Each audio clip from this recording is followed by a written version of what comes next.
Hey friend, please subscribe. 1 second for you. Big deal for me. We buried my granddad, Walter Mercer, on a freezing November morning just outside Meridian, Idaho. I was 34, and the wind cut through my jacket like it had a grudge.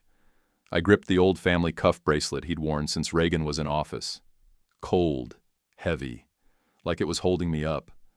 Folks from his shop, Mercer's Restorations, showed up in old flannel and stiff jeans, swapping stories about how he could tell real walnut by the smell. My wife, Kara, stood close, 32 and polished, nails neat, voice soft. She squeezed my hand just right and whispered, "He'd be proud of you." Maybe she believed that, maybe not.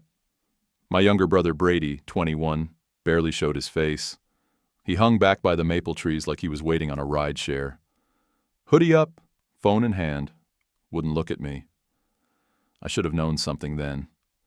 That kind of distance isn't just grief.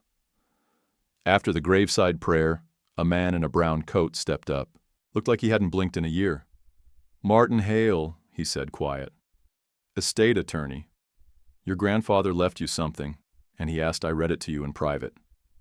My gut buzzed like I'd swallowed battery acid.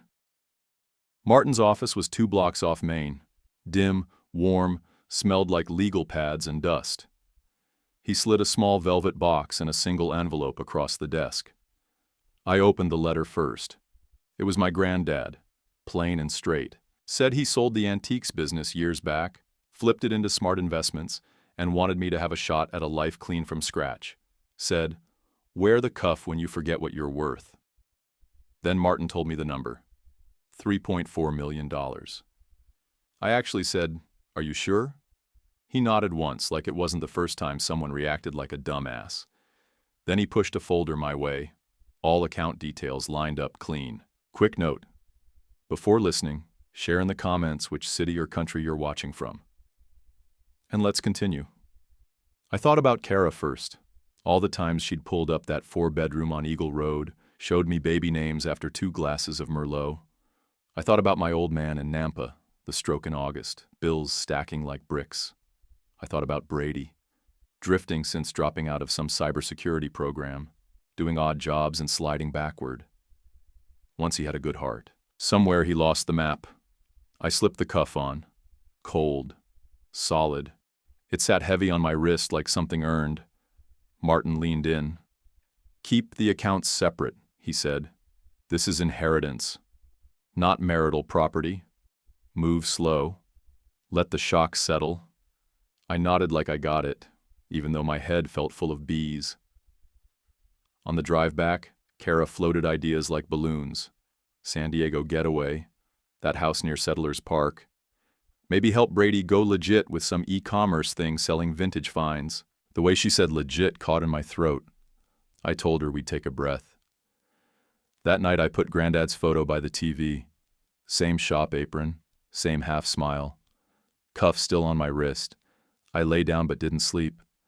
My phone lit up almost every hour. Missed calls, all from Brady. Then, close to midnight, the texts rolled in. "You up? Proud of you, bro. We should talk business." I stared at the screen, heart thumping. Then I flipped the phone face down and shut my eyes. The tile was cold under me, but I didn't move. I sat there in the bathroom like a busted pipe, still trying to process what I'd just seen. A new video that had popped into the shared Trip Dropbox. Kara and Brady in a hotel mirror, her leaning back into him, his hand creeping across the small of her back like he owned it. I felt the cuff on my wrist dig into the bone. That thing was the only piece of family I trusted, and suddenly it felt like the last defense I had left. I got up when my legs went numb, washed my face, swallowed down whatever wanted to crawl up my throat and walked back into the bedroom.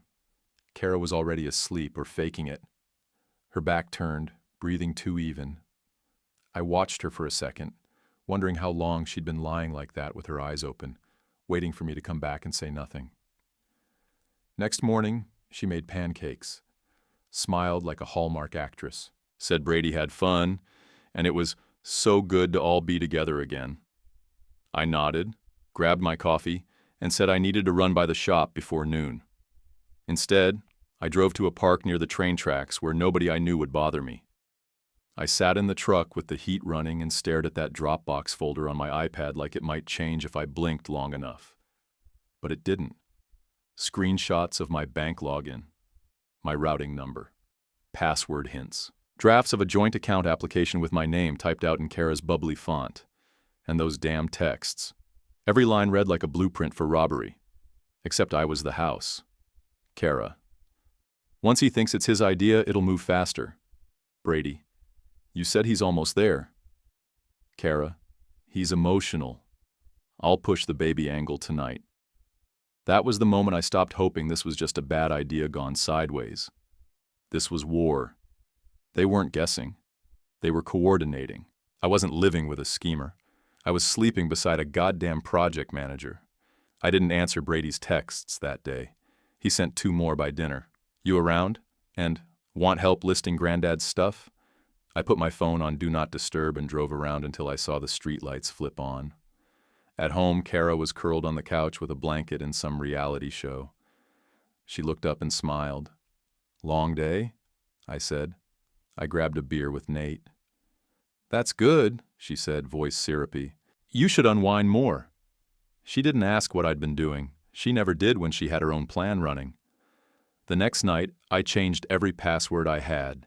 Email, bank, credit cards. I added 2-factor auth to everything, used a hardware key Martin recommended. I pulled the battery from my old laptop and stored it in my truck's lockbox. Then I walked the house and turned off every smart device we owned. Kara looked up from her tablet like I'd smacked the dog. What are you doing? She asked, brow pinched. Internet's been acting up. Probably best we go analog for a few days. She didn't argue, just nodded slow, like she didn't want to spook me. I didn't sleep that night either. The next morning, Brady showed up unannounced with a bag of breakfast burritos like he was doing me a favor. He smelled like weed gum and cheap cologne. Thought you could use protein, he said, tossing the bag on the counter. Want to boot up the laptop? I got that cleanup tool ready. I looked him square in the eye. Already handled it. System's clean. He laughed, too loud. You? Come on, man. You barely update apps. Learned quick, I said. Motivation's a hell of a teacher. Brady shrugged, grinned, and said, All right. Just trying to help. He grabbed a soda from the fridge like it was his house. After he left, Kara said we should take a day trip to McCall. Just the 2 of us, she said, running her fingers across my arm. Leave the stress behind. Clear our heads, I told her maybe. She didn't push, which told me she had another angle in play. That night she lit candles, poured wine, put on one of those silk robes she saves for when she wants something.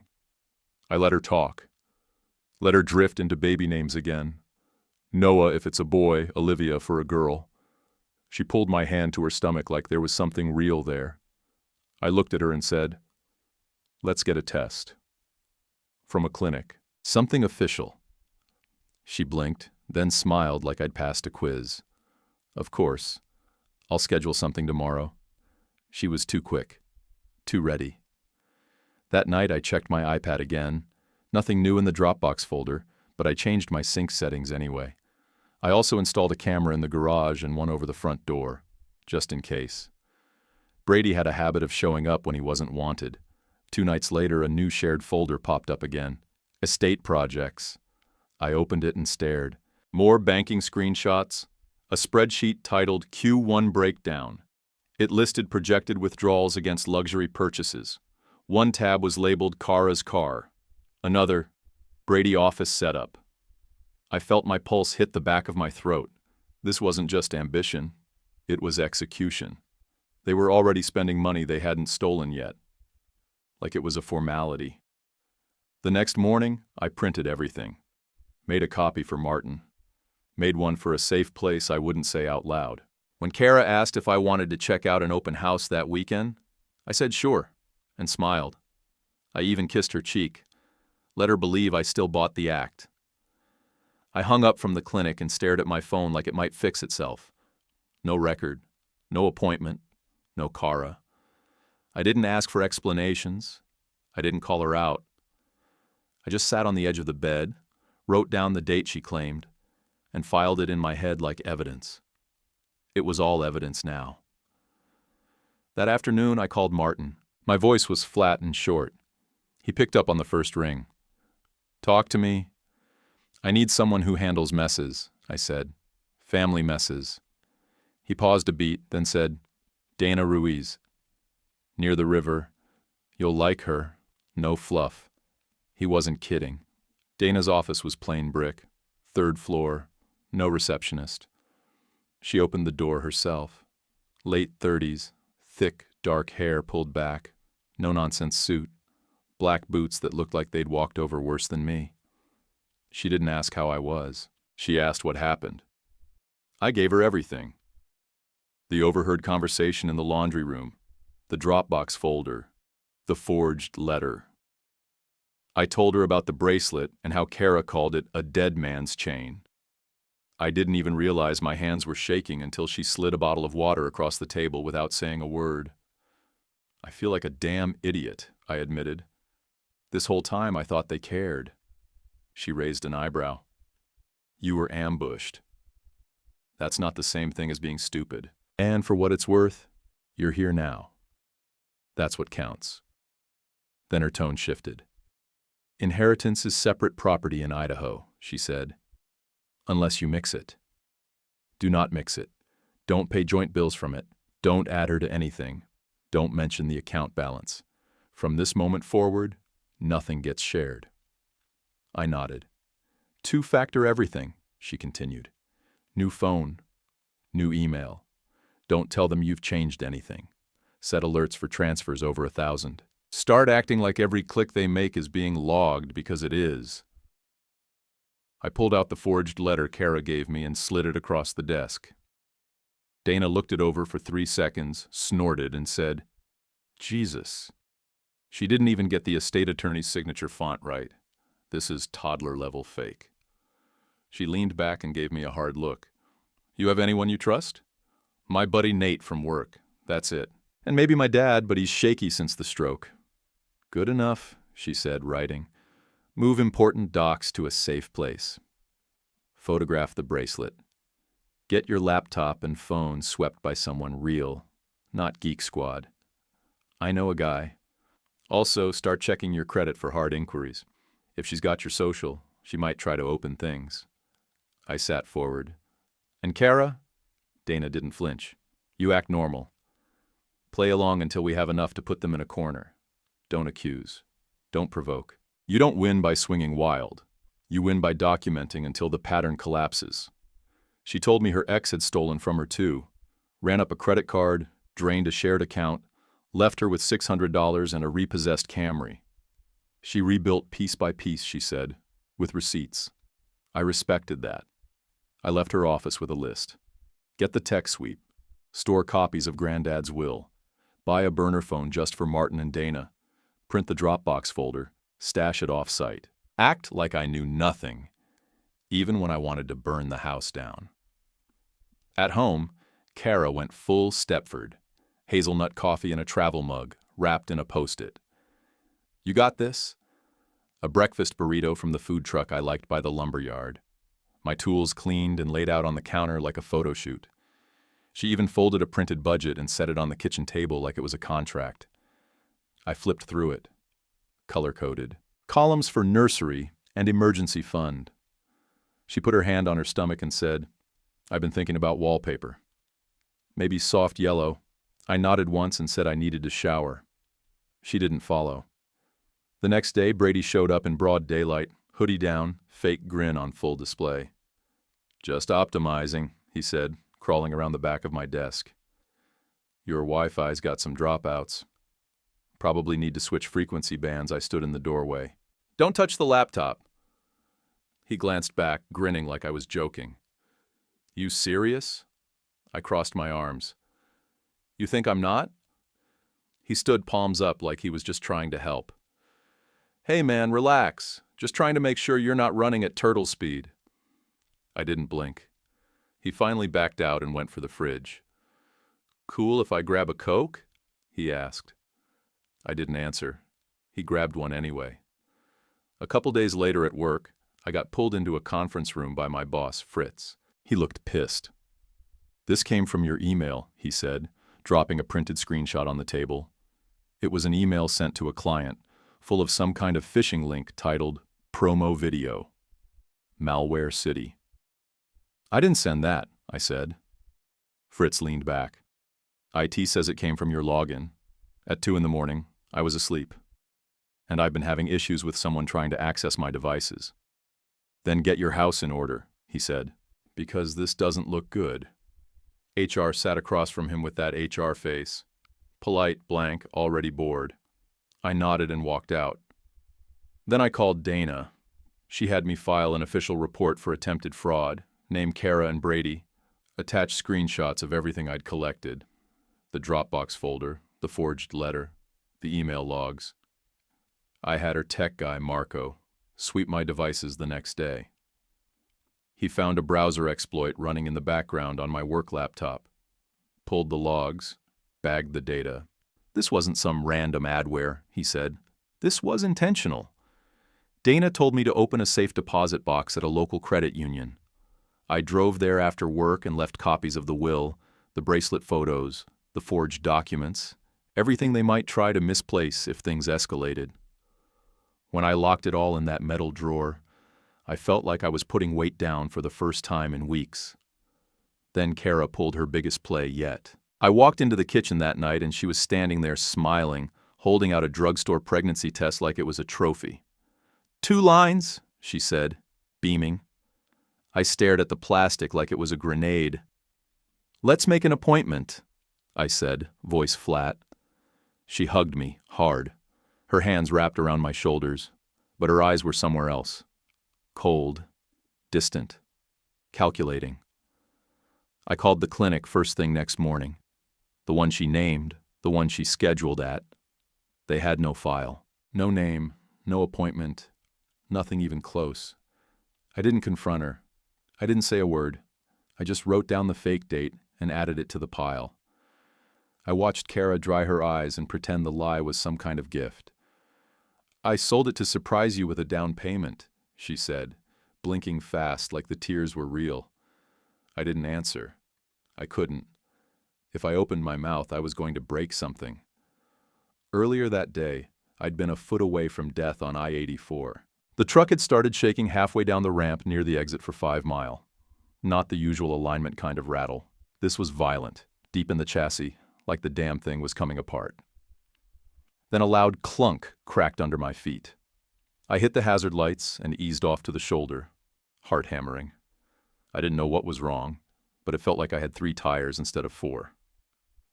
The tow guy showed up just before 7. Middle-aged orange vest, hands cracked from cold. He crawled under the front wheel and let out a low whistle. "Damn," he said. 4 of your lug nuts were barely hanging on." I blinked. "That happened on its own?" He gave me a look like I'd asked if gas was wet. "Nope. Someone loosened these. Could have killed you." I paid him in cash and drove straight to Nate's place, hands still locked on the wheel like it might fall off if I let go. We sat in his garage with the door half open and beers sweating between us. "I almost met a Jersey barrier tonight," I told him. He shook his head and cracked his knuckles. "You gotta stop calling this bad luck." Back home after the tow, I pulled the cuff off my wrist and set it back in the velvet box. It felt wrong, like I was laying down a weapon, but I needed air, and I didn't want to bring it to Nate's again. I locked the bedroom door, told Kara I was heading out for a bit, and drove. The hallway push-button lock was a joke. Kara had popped it before with a butter knife. When I came back the next morning, the bedroom looked normal, maybe too normal. The dresser drawer was half open, the box was there, but the cuff wasn't. My stomach turned over. I flung the drawer open, dumped it on the bed, checked the floor, the closet, behind the headboard. Nothing. I tore through shirts, sock bins, even opened the vent cover in case it slipped behind. The cuff was gone. I called Kara.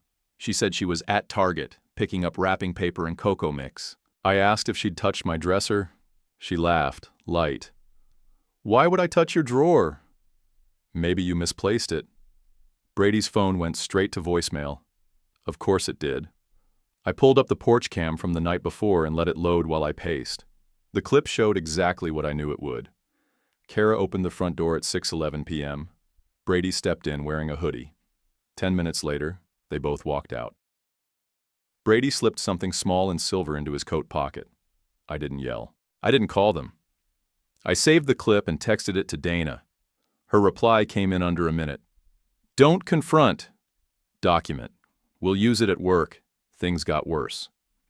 Another email, this one supposedly from me, went to a vendor with a link labeled Updated Estimate Sheet. It was a virus. HR flagged it before it could spread, but the vendor was pissed. Fritz called me into his office, jaw clenched. I don't want excuses, he said. I want answers. This came from your login again. I handed him a folder Marco had printed for me. IP logs showing the location of the login. A coffee shop near the university. Timestamp, 1:12 a.m. I was asleep at home. This wasn't me. Fritz looked at the paper, his jaw working side to side. Get your house in order, Mercer. I like you, but I can't keep covering if this crap keeps landing on my desk. I nodded and walked out before I could say something stupid. At home, Kara was in full court press mode. She laid out a whole portfolio of house listings, circled one near Settlers Park. If we lock something down by February, we qualify for the builder's bonus, she said, flipping pages. Rates might spike by spring. We need to act. Then she slid the joint account application across the table like it was the dinner menu. All filled out, just my signature missing. My gut told me to push the paper off the table and walk out, but I kept calm. I copied the whole form with my phone camera, folded the original, and tucked it in my truck later. I'm not signing anything until Martin reviews it, I said. She leaned in, fake disappointment written all over her face. I'm just trying to build something with you. For the baby, I nodded like I believed her. We'll talk after the appointment. That afternoon, my phone rang with a number I didn't recognize. A woman's voice answered. Mr. Mercer? This is Camille from Liberty Pawn off Overland. I froze. Yes? I think an item came through last night that belongs to you. Silver cuff, engraved WM. Your name came up on a list from the pawn network. It looked personal. My chest burned. You still have it? I do. And we have security footage. I was in my truck in under 5 minutes. The shop was small, clean, smelled like lemon cleaner and old plastic. Camille was mid-50s, sharp eyes, no nonsense. She pulled up the footage and hit play. There they were, Kara and Brady, side by side at the counter. Hoodies off, faces clear as daylight. Kara holding the cuff, Brady talking to the clerk, probably negotiating like he'd found it in a drawer. Do you want to reclaim it? Camille asked. You'll need a police report. I'll file one right now. She nodded. It'll hold until then. The officer at the desk listened without a smirk, without shock, like this wasn't the first family theft case they'd heard that day. Do you want to press charges against your wife and brother? He asked, pen in hand. I said yes. My voice cracked. I hated that part more than anything else. When I got home, Kara was watching a baking show and crying at a commercial. I waited until she looked up. I know what you did. Her eyes narrowed. What are you talking about? The bracelet. The pawn shop. I've got the video. First she looked offended, then came the tears. I sold it to surprise you, she said, reaching across the couch. It was going to be a down payment. I didn't mean to go behind your back. I just wanted to help. I didn't touch her. I didn't speak. She kept reaching. We're supposed to be a team. I stood, walked to the bedroom, and shut the door behind me. Dana didn't say anything at first, just stepped aside in her socks and waved me into her kitchen like she'd been expecting it. I sat at the counter, hands buzzing, heart still thudding out a rhythm that didn't match my breathing. She poured coffee even though it was nearly 10 at night. No sugar, just black. The overhead light hummed like static. Fraud alerts? She asked. I nodded and passed her my phone. She scrolled through the alerts, jaw tight. Same account? Yeah. Martin's transfer. All of it. I swallowed hard. It started hitting at 9:40, every few seconds after that. 13 total before I stopped looking. She pulled out a notepad, started jotting numbers. I stared at the cabinets like they'd give me an answer. I didn't touch a damn thing. I didn't even log in from home. Marco had me do it from here this morning. He watched the whole time Dana looked up. Serious. That's good. If your login credentials were stolen, and you never accessed from the home network, we've got a clean trail. That'll matter. What does it mean if they had the password and still needed a live keylogger? They didn't have full access yet. They needed you to type it. They were fishing for your moment. I rubbed my face and tried to breathe. I swear to God, they were just waiting. Like vultures, she didn't argue. Just slid her laptop across the counter and opened a secure browser. We'll file the report first. Then you're calling Martin, then Detective Blake. I nodded and started talking. While I answered the security questionnaire, I thought back to the ultrasound photo Kara printed last week.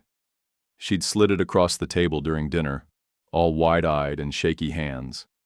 Said her friend from work owed her a favor and photoshopped it as a keepsake until the real one came in. You know, just for fun, she'd said. The logo in the corner had looked off. I Googled it in the garage later. Turns out it was pulled from a stock image website, used in 3 separate fake pregnancy blogs. I printed it, added it to the folder with the forged letter and the pawn shop footage. My file of lies was getting thicker by the day. Brady, too, was still trying his act. He showed up 2 days before the alerts hit, toolkit in hand, bouncing like a kid who got picked for varsity. "Wi-Fi's still glitchy, right?" he said, already crouched near the outlet behind my desk. I stood in the doorway and crossed my arms. "Don't touch anything." "I've got it covered." He grinned, fake casual. "You always were stubborn." 10 minutes later, while I was on the phone with Nate about a roofing bid, I turned and caught him mid-move. My laptop cracked halfway open, his hand on the lid. He snapped upright and did that guilty shrug he used to pull in high school. Whoa, I wasn't messing with it," he said. "Just checking the plug." "Chill," I told him to get out. He laughed it off, but he left quick. That night, a weird window popped up on my screen. Looked like a system update, except the buttons were misaligned. Wouldn't close, wouldn't minimize. I shut the lid and drove straight to Marco's shop in Garden City. He took one look and sighed. "Remote access tool," he said. "Keylogger. Browser injector. This is amateur slick, but slick enough. They wanted full control and maybe some screen grabs while you typed." He wiped the drive, swapped the OS, then handed me a hardware key and set me up with an entirely new login. "Don't use this machine at home unless you've killed Wi-Fi," he said. "In fact, get your own router. Don't share." Then he pulled the network logs from my home. "What's this?" he muttered, kneeling behind the desk. He yanked out a smart plug adapter I didn't remember installing, opened it up with a flathead, and dumped the guts on the mat. Tiny Wi-Fi board, camera module, transmitter. "There's your tunnel," Marco said. "Someone's been listening in. Probably piggybacking your IP address to hide their traffic." He rolled tape on it, bagged the plug, and marked it with the time. "Put this in Dana's box. You're being farmed like a cow, man." When I got home, I told Kara the laptop died. "Hard drive fried," I said, using a loaner for a while. She didn't even blink. Just asked, "Did you talk to Martin yet? Because my mom found a builder who'll take 10 grand off if we wire the deposit this week." I said Martin told us to wait. She threw a fit. Real screaming, real slamming of cabinets, then cooled like a switch flipped and made spaghetti from scratch. Kissed my cheek and played oldies on the speaker. It was all choreography. I slept light that night, kept my keys in my boot, truck backed in with a full tank. The next morning, Martin called to say the estate had fully transferred. The account was live, 3.4 million and change. He congratulated me, said he'd added new alerts, and asked me to swing by tomorrow to sign one last doc. I told him I'd be there before lunch. I didn't access anything from home, didn't touch my devices. I drove to Dana's and logged in from her encrypted connection with Marco standing over my shoulder. The balance looked fine, everything in place. Marco leaned in, eyes narrowed. "Now leave it logged out," he said. "Don't touch anything. If they're still sniffing, they'll take the bait. They think you're sloppy. Let 'em believe it. I did what he said." Then night came, and with it, the hit. At 9:40 sharp, my phone pinged once.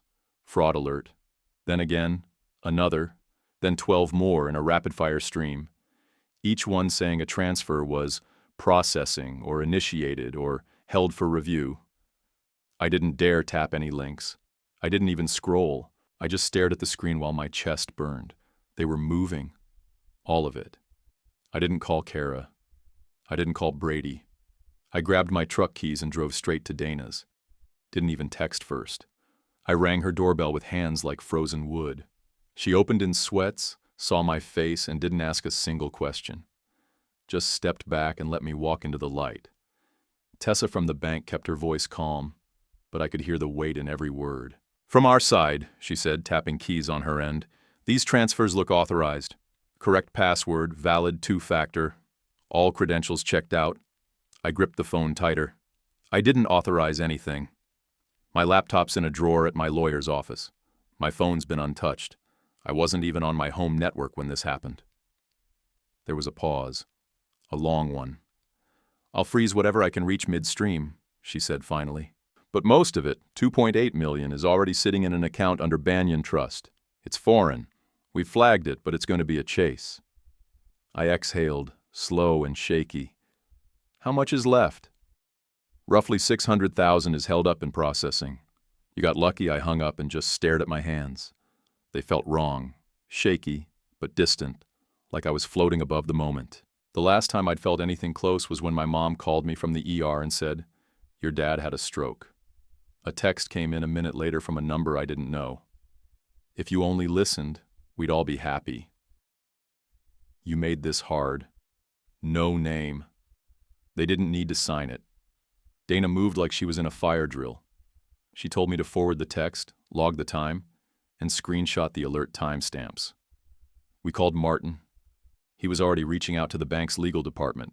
Then we looped in Detective Blake from Financial Crimes, who told me her team had been building a profile already.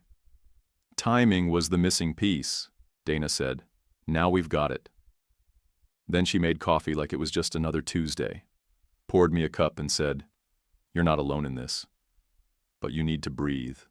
This is a marathon, not a sprint." I sat there, trying to believe it.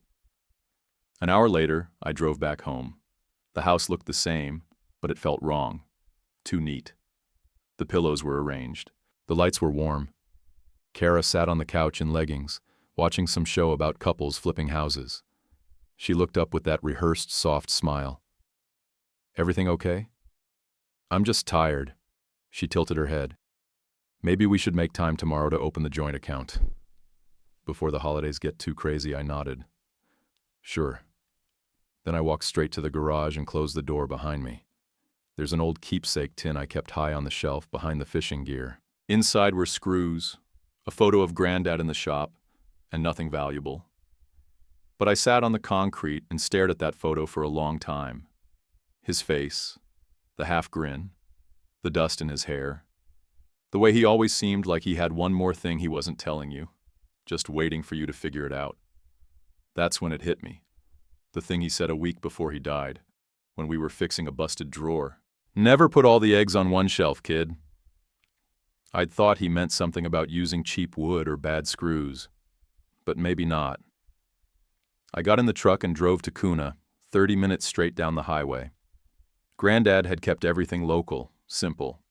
There was one bank he always used for his shop deposits, way before he sold the place. I hadn't touched that location in years. Inside, I walked up to the counter and asked if Walter Mercer had ever registered a safe deposit box that wasn't tied to the main business account. The teller raised an eyebrow and started typing. "One was closed in 2019, she said. Then she frowned. "Another one still shows active. Box 612. Beneficiary listed as you." She looked up at me like she wasn't sure what to think. "I'll need your ID and your signature." I gave her everything. She brought out a clipboard and a set of keys. 5 minutes later, I was in the back vault with cold air pressing against my neck. The box was old, heavy. Inside was a plain envelope, sealed, my name on the front. Underneath it, a small metal key and a folded note. I opened the note and had to sit on the floor. If you're reading this, it means what I warned you about happened. I love you. I put aside $420,000 so you're never trapped. Use it to get out clean. Don't tell a soul until you've done that. I read it twice, maybe 3 times before I could breathe. Then I stuffed it in my jacket, stood up, and asked the teller to walk me through the next steps. She counted out cashier's checks in bundles. No questions asked. That money was untouched, sitting off to the side for years. A lifeline wrapped in dust and silence. I signed the paperwork, thanked her, and drove straight to Dana's office, checking the rearview mirror every other block. Halfway there, a gray SUV followed me off the main road and stuck to my bumper for 3 turns. Then it peeled off into a gas station. Might have been nothing. Might not. Dana opened the envelope and read the note without saying a word. When she looked up, her face didn't soften. It hardened. "Okay," she said. "New plan. You're going to open a separate high-security account under a new email. In-person only. Hardware key access. No mobile app, not even alerts. You deposit the money, then you do nothing for 48 hours. Let it sit." I did everything she said. Back at home, Kara met me at the door like a golden retriever. Too excited, too quick. "You're home early," she said, voice bright. "I was thinking we should celebrate soon. Just us. We could be the kind of people that don't worry anymore, you know?" I stepped back and told her I had a headache. She tried not to show it, but her face flickered, annoyance breaking through before the mask slid back on. I watched her all night. She paced more, checked her phone too often, made a second pot of tea she didn't drink. I didn't ask anything. I didn't answer either. Around midnight, I went out to the driveway and found my back tire sagging. Clean sliced through the sidewall. Not a nail. A blade. I checked the neighbor's porch cam the next morning. It caught a figure in a hoodie walking up my driveway, crouching by the tire, then bolting. No face, no plates, just a shadow. I filed the footage with Detective Blake. She responded at 2:11 a.m., one line, building a case. "Don't tip them." I went back to bed, cuff on my wrist, note in the drawer, heart still hammering in my ribs like it wasn't sure I'd make it out clean. The call came in at 6:03 a.m. Brady's name flashed across my screen like a migraine. I let it ring once before I picked up. "We need to talk, man," he said, voice tight and rushed. "Don't bring Dana. Don't bring anyone. Kara's freaking out. Meet us at Settlers Park, Footbridge, noon." Then he hung up. No time for questions. No space for a maybe. I called Dana as soon as the sun cleared the treetops. She didn't even say hello. Just talk. I told her what Brady said. Every word. "They're going to try to force something," she said, already typing. "Could be a power of attorney. Could be a staged meltdown." "They're desperate within 5 minutes," she had Detective Blake looped in. Blake said her team would be nearby, sitting in unmarked cars like they were out for lunch. Dana started prepping an emergency restraining order in case things turned physical. She slid a tiny digital recorder across the table and gave me instructions like I was about to walk into a courtroom. "Stay seated. Keep your hands visible. Don't argue loud. Let them talk." I nodded. My throat felt like I'd swallowed sand. By 11:45, I was parked 2 blocks away, walking slow toward the footbridge that cut across the stream at Settlers. Cold air bit at my jaw. My cuff felt heavier than usual, like it knew something was coming. I texted Nate when I got close. He was already sitting on a bench 50 yards back, coffee in one hand, newspaper folded in his lap. To anyone watching, he looked like a guy killing time. He wasn't. Kara and Brady showed just before noon. They came side by side, like they were out for brunch. Brady wore a gray hoodie under a tan coat. Kara had her hair down, a scarf looped around her neck, leggings, and that perfect fake smile. She reached out and hugged me like I was a cousin she hadn't seen in years. It turned my stomach. Brady hit me with a too big grin. "Glad you came, man." I didn't say anything. Kara opened a manila envelope and laid it flat on the wooden railing of the bridge. "Let's make this simple," she said, almost chirpy. "You sign these, we fix everything. We put the money back where it belongs. We manage it, together. We're a family." I glanced down. Power of attorney forms, legal gibberish. My name was typed wrong in 2 spots. A second sheet, a letter with my granddad's name at the bottom, said he urged me to realize the full potential of the joint venture. That one word, realize, told me everything I needed to know. Granddad never said that. He said figure out. Always. Brady stepped in, close enough I could smell his breath. "Look, the wire got messed up, all right? It was a hiccup. But if you sign off now, we can fix it. We'll tell the bank it was authorized. Otherwise, they'll lock it all up. For months, lawyers, IRS, fees, everybody loses. I didn't move. Just stared past them, let the silence stretch." Kara shifted her weight. Her eyes stopped smiling. "We also need to finalize a house this week," she said, tone clipped. "For the baby." She glanced at my stomach like I was slow. I looked her in the eye and said, "We'll confirm with the clinic this afternoon." Her lips twitched, tight. Not fear, fury. She knew the jig was cracking. Brady reached into his coat pocket. Dramatic, like he was about to show me a badge. What he pulled out made my fists clench. The pawn shop ticket. He waved it like leverage. "You want the bracelet back?" "Sign the papers." My jaw locked so tight I felt it in my ears. I stared at the ticket, then at him.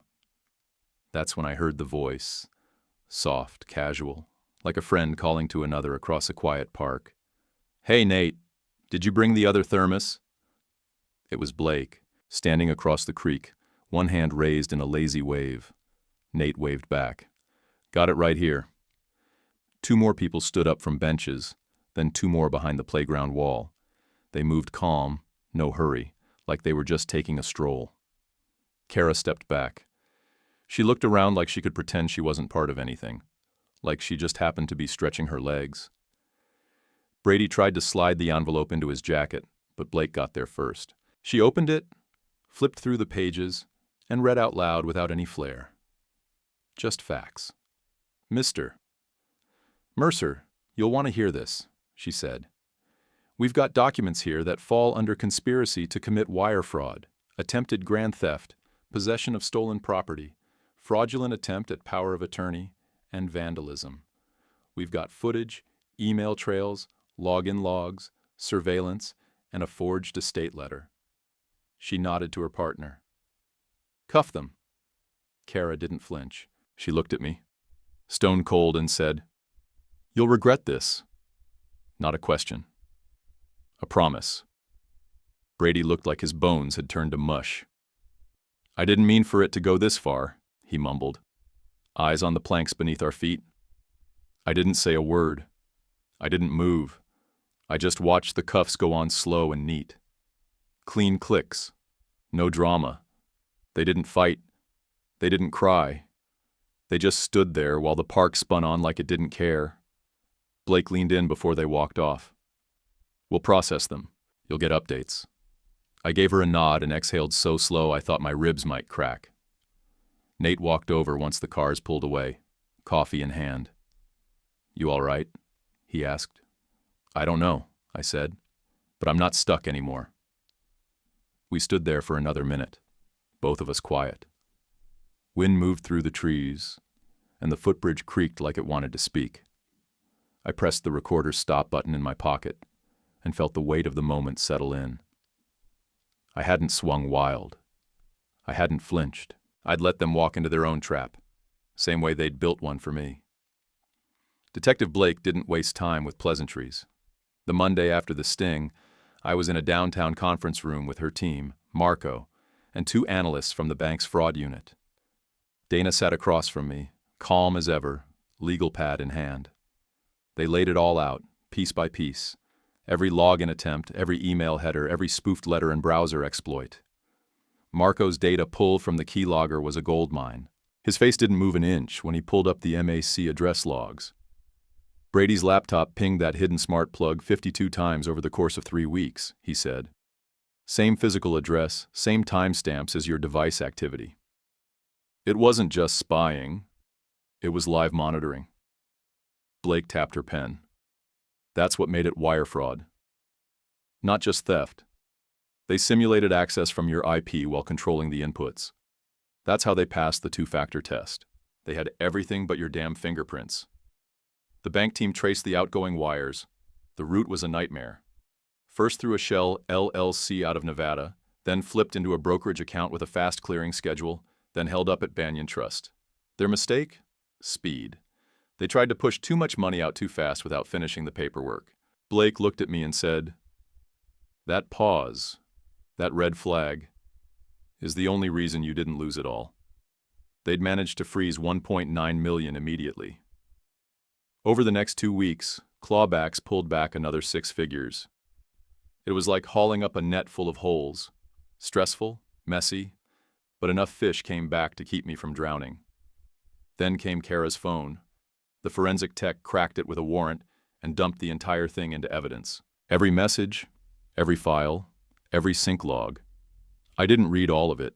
Dana did, but what I saw made my hands shake.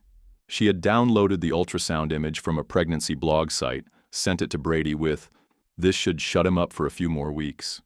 She told him to make some noise at his job so he looks unstable.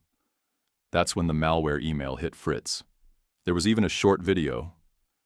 Brady crouched by my front tire, giggling as he loosened the lug nuts with a tire iron. It wasn't long, maybe 10 seconds, but it ended with him looking right into the camera and whispering, "Dude's gonna spin out." I couldn't watch the whole thing. I got up and left the room. Dana followed me out, stood silent while I leaned on the railing of the stairwell and tried not to throw up. When I went back in, Blake didn't say anything about my exit. She just kept working through the files. The bracelet case landed clean, too. Camille from the pawn shop testified to everything. Kara's face, the receipt, the timestamp, the recorded footage. I gave them the original serial photo of the bracelet, the same one I'd taken when Granddad first gave it to me. WM, clear as day. That piece wasn't about money. That was about who he was, and who I was to him. Martin stayed busy on the civil side. Emergency injunctions to freeze Kara and Brady's access to anything they'd touched. Court orders to prevent them from selling assets or moving funds. A cease and desist on any business filings with my name on them. Restraining orders were filed and approved within days. Dana filed my divorce petition with the same precision she used on every legal motion. No rage, no dramatic speeches, just clean execution. No surprises, she said. Keep it boring, keep it tight. By March, most of the dust had settled. The bank returned $2.9 million and change. The rest, roughly $500,000, was caught in the Bermuda Triangle of a pass-through LLC, foreign banking regulations, and pending litigation. It might take years. It might never come back. But I could breathe again. I could stand in line at a hardware store without wondering if my card would clear. I could open my banking app without breaking into a sweat. For the record, of the $3.4 million they went after, about $2.8 million actually made it out the door. $600,000 got jammed mid-transfer. After freezes and clawbacks, $2.9 came home. The last chunk remained locked in a courtroom tug-of-war. At work, Fritz pulled me into the conference room one morning. HR was already seated, looking like they'd rather be anywhere else. He set a printed news article in front of me, something from the local online paper. Sting at Settlers Park. Wife and brother charged in inheritance plot.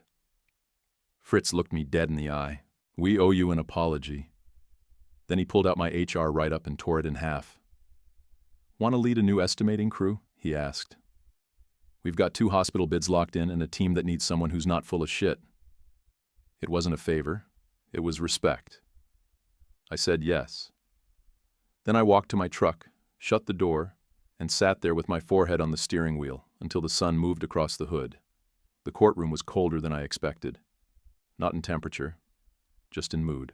Fluorescence overhead, buzz in the wires, paper shuffling.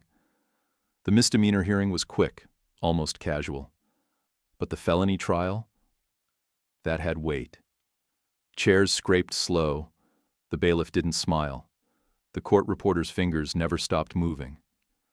I sat 2 rows behind Dana, cuff on my wrist, hands folded. Didn't move, didn't blink. Kara walked in first, in a blazer I'd never seen before. Hair brushed smooth, face blank. She looked like someone who'd trained to cry, not someone who actually could. Brady followed in a suit that fit like a borrowed apology. His tie was crooked, one eye red. Neither of them looked at me. The prosecutor laid out the case tight. Digital evidence, account trails, surveillance, synced text logs. Not a word wasted. Dana didn't have to speak much. The facts did the lifting. When the verdict came back, it was quick. Conspiracy to commit wire fraud, computer crimes, theft, vandalism. 4 counts, guilty on each. The judge read the charges like he was going through a grocery list. Efficient, no drama. Brady's lawyer stood and leaned hard on his age. He's only 21. He was manipulated. He panicked. This wasn't malicious. It was immature. He regrets it deeply. Kara's lawyer was more dramatic. She was misled by her brother-in-law. She believed she was helping. And she was in a fragile emotional state after a pregnancy scare. The judge didn't flinch. He just sat there looking at them like he was deciding whether to speak English or just roll his eyes. Then he sentenced them. Kara got 6 years. Eligible for parole in 3.5 if she behaved. Brady got 4, with probation after, plus restitution. Not that I'd ever see a dime. They both owed me legal fees. The judge made a point. Not just about the money, but about betrayal. The breach of trust here, he said, is worse than the dollar amount. That hit me harder than I thought. I felt seen. That almost never happened in rooms like this. After the gavel hit, Blake met me in the hallway outside. She looked tired but satisfied. "By the way," she said, zipping her coat, "good call on the safe deposit box. We use that case now in trainings." I shook her hand. "Thanks for sticking with it." Then I went home and made boxed noodles because I didn't know what else to do.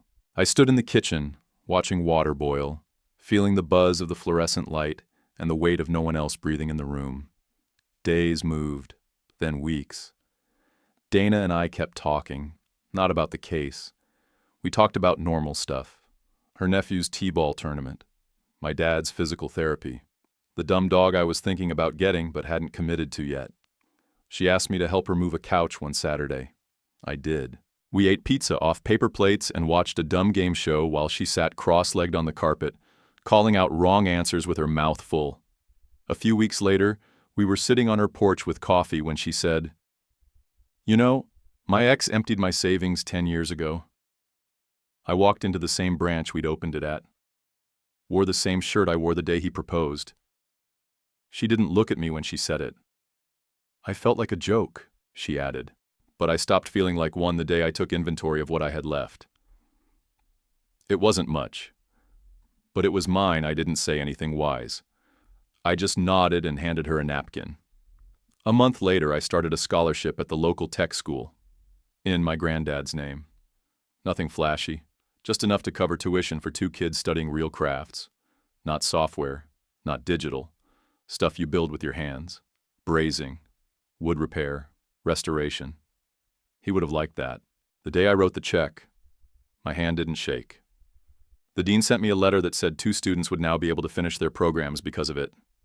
That landed. Quiet, but solid. In July, I went to see my dad. He's slower now, talks less.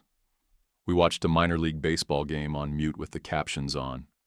I helped him sort his pills and then sat down beside him just as a shortstop booted a grounder clean through his legs. Dad pointed at my wrist. "That bracelet still fits you good," he said. It was the first nice thing he'd said in a long time. We laughed at the error like it was the funniest thing we'd seen in a decade. For the first time in what felt like forever, the sound didn't feel forced.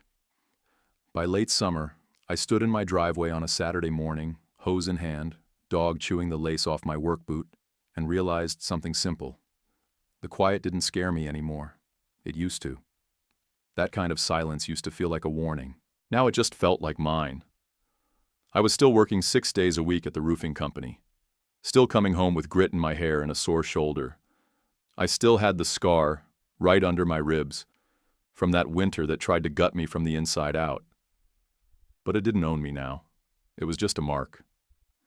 I'd dropped off coffee for Dana earlier that morning, her usual, black with 2 shots.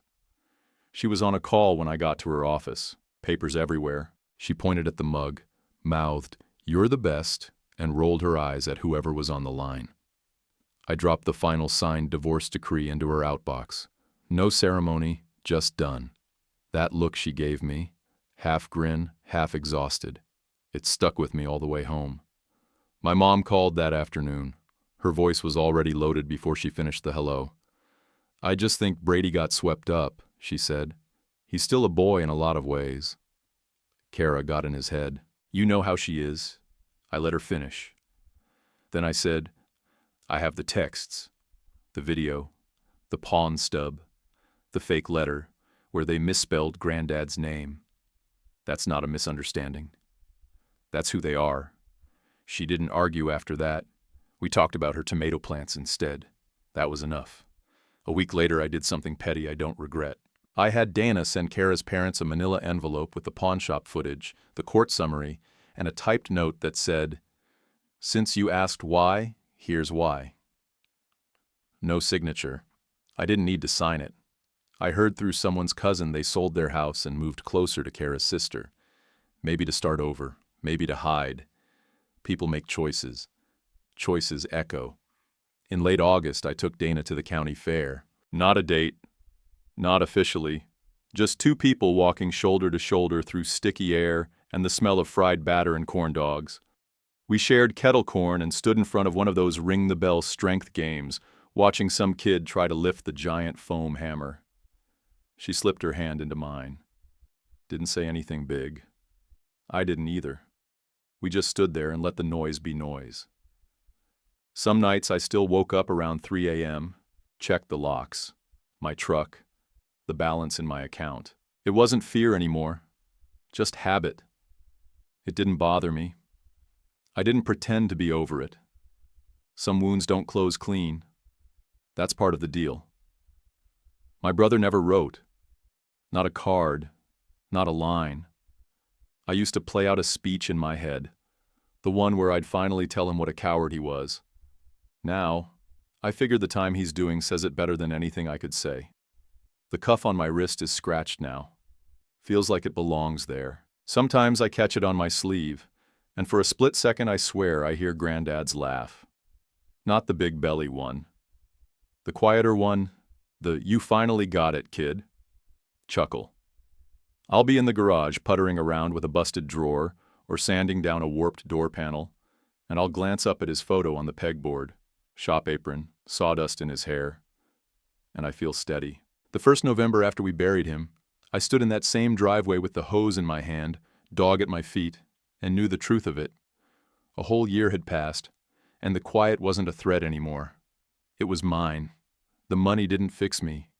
The money didn't break me either. People did that, but they don't get to keep my name in their mouths. I put my name on my work orders, on a scholarship check for some kid who still believes in building things, and on a dog tag so the mutt gets home if he ever takes off. That's what I count as revenge. Not the court case, not the cuffs, not the headlines. It's that I'm still here, still standing, still calling my shots. I wear the bracelet. I keep the letters locked away, and when someone asks what happened to me, I tell them straight. Then I go back to work. If someone you love plotted to drain your savings, would you cut them off or forgive? Comment below. Please like and subscribe. It's crucial for us. One click for you. YouTube picked this for you. Tap it. Let's see if they guessed right.